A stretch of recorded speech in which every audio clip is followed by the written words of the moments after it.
So on the punt block now on second down, looking for the throwback. Tons of time, launching it to the end zone. Jaden Greathouse is there, and he makes the grab. An easy strike for Cade Klubnik as he finds Jaden Greathouse for 6. Touchdown, Westlake. Boy, you saw that one coming. Single coverage on Jaden Greathouse, no safety in the middle, and Cade Klubnik had all sorts of time. A post from Jaden Greathouse, and that was pretty easy for a quarterback who can deliver the football on time, on target, and down the field. And that's what Cade Klubnik can do. A nice completion to his junior wide receiver, Jaden Greathouse. The 29th touchdown pass for Cade Klubnik this season. The 14th touchdown grab for Greathouse.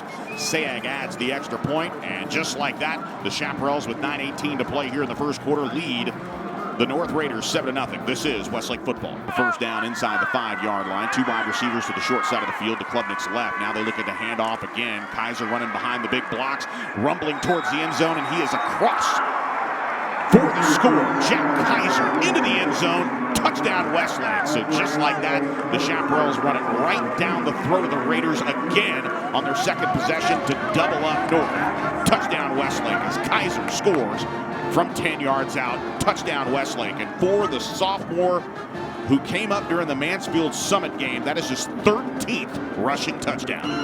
And the Westlake offense right now just playing about as good as you possibly could. 4 for 4, Cade Klubnik. Sayag adds the extra point. So it'll be 3rd down and 20. Aparicio is going to run with the football, tripped up and now gets away briefly at the 15-yard line before Leopold trips him up just outside the 18-yard line, and it's punting time again after the gain of 3. Aparicio had nowhere to go with the football, and it's punting time again for Sebastian Robles. Had a punt block already. Back-to-back touchdowns here in the 2 opening drives for Westlake. And you see the effort there from Jacob Leopold. He came blitzing up the middle and ran himself out of the play, but then was able to recover. And now on 1st down and 10, Klubnik back to pass at his own 36-yard line, goes over the middle to Keaton Quebeca. Quebeca eludes a receiver inside the 10, down to the 5, into the end zone. Touchdown Westlake. So just like that on the first play of the drive, from the 36-yard line, a big-time strike from Cade Klubnik, his second passing touchdown of the first quarter. And once again, the Hendrick Automotive Group clutch play. This 36-yard strike to Keaton Quebeca, who is into the end zone for 6. Touchdown Westlake. Well, you know that this type of receiving talent just does not exist in the Valley. And the opponents that the Raiders have played this season, they have not faced these receivers, and Westlake really making them pay in the pass game. And for iHeartRadio listeners in the greater Austin area, wishbone set here on 3rd down. The end around doesn't work as they try to misdirection here. And it's a nice effort to Matamoros, but he goes down immediately in the hands of Carter Barksdale as they're absolutely prepared for that play, as Barksdale able to make the play behind the line of scrimmage back near the 31.5-yard line. Injury to your quarterback. So now, motion to Chambers, back to pass is Klubnik, looking to dump it off, heads up, Kaiser at the 40, picks up a block at the 30, cuts it to midfield to the 20, runs to the left side, Kaiser at the 10, Kaiser at the 5, Kaiser is into the end zone, touchdown Westlake on the screen pass. Kyle Nattenstedt, watch this block by number 65. Here, as we show you what it looked like as Klubnik dumped it off here to Kaiser on the screen pass. Take a look at the block here out front.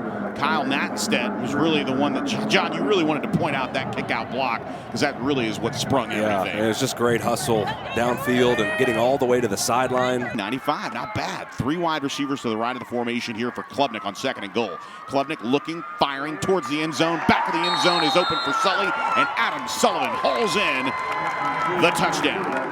And with that, the senior who started his career as a receiver, then migrated over to the defensive side of the ball, and Sully has another touchdown. Had one last week, grabs another one this week. That's 4 touchdowns this season on the offensive side of the ball. And of course, we can't forget about the pick 6 against Lake Travis as a defender. But Westlake into the end zone on a 7-yard strike from Klubnik to Sullivan. Sayag on for the extra point, and it's good. 3rd down and 3. 3 wide receivers to the left for Aparicio, and here comes the rush, and Aparicio taken down in the backfield, back near the 26-yard line. Nice play by Colton Vosick, as Vosick knifes his way in providing the pressure as well. And if it wasn't Byers Petty, it was going to be Colton Vasek as Vasek comes in. It'd be a rib. I think he had his arms up when he was going after Klubnik and just got hit right in the ribs by his teammate. 2 wide receivers each way here on 2nd down and 10. The ball at the 19-yard line. Klubnik steps up, fires to the end zone, and only one man there, Jaden Greathouse, for his 2nd touchdown reception of the afternoon. You start the half with number 9. You end the half with number 9. Touchdown, Westlake. Well, that was a dart, and nobody. Looking at the replay on the big board here, there was not a single Raider in view of Jaden Greathouse, as that's just an easy pitch and catch right there. Granted, I couldn't make the throw, but for Cade Klubnik and Jaden Greathouse, that's as easy as it gets. Sayag on for the extra point, and the all-time single season record holder for point after touchdowns made adds another one to his arsenal. It is Westlake 42. The North Raiders nothing. Receiver to the wide left. 3 wide receivers now as they go 3 to the left, 2 to the right. A spread offense, and Montez makes the catch and then is absolutely obliterated. Wow, what a hit. As coming up and making that pop was Colin Smith. Big time hit on Montez as he makes the grab.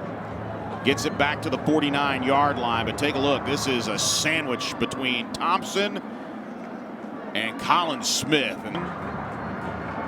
and Williams on the line on 3rd down.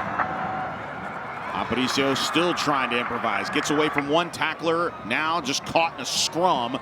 Back inside the 40, about 2 yards behind the original line to gain here. Maggots actually comes out from his left hip to his right hip. And Edgar in the shotgun with Chambers in front of him as the halfback. The give to Acosta. Acosta trying to double it up again here in the 3rd quarter, and he runs it in for 6. Touchdown, Nathan Acosta. 2 touchdowns in the 3rd quarter last week against New Braunfels. He comes back with 2 touchdown runs in the 3rd quarter against the far San Juan Alamo North Raiders. And a flag was thrown at the end of this one, but a 5-yard touchdown run, or a 6-yard touchdown run, I should say, for Nathan Acosta. Touchdown, Westlake.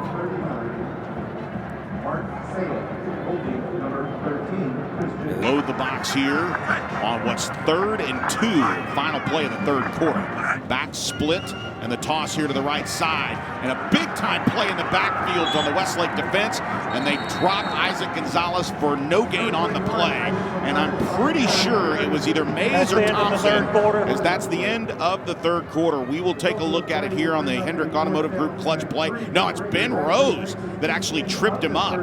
What a play. That'll do it for the 3rd quarter. Westlake leading far San Juan Alamo North 56-0. Back in a moment. This is Westlake football.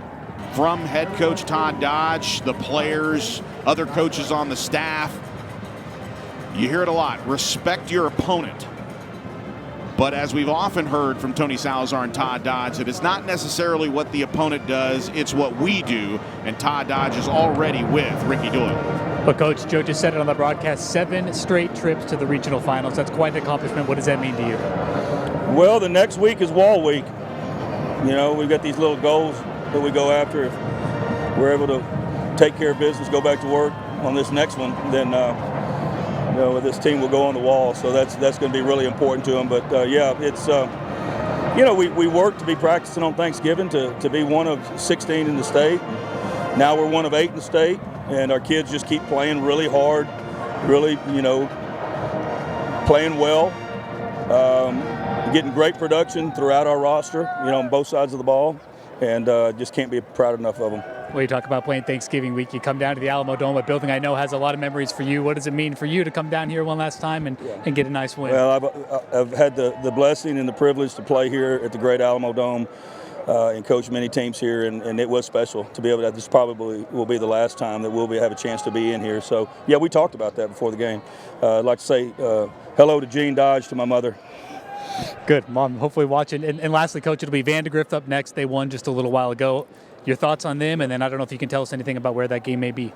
Yeah, that game is going to be played at DKR. It'll be a 2 p.m. kickoff next Saturday, December the 4th. So that's where we'll play Vandegrift. That's been we set that earlier this week. Well, that'll be fun. Yeah, that'll be fun. All right, Coach. Congrats on a good win. Thank you. Appreciate you. Okay.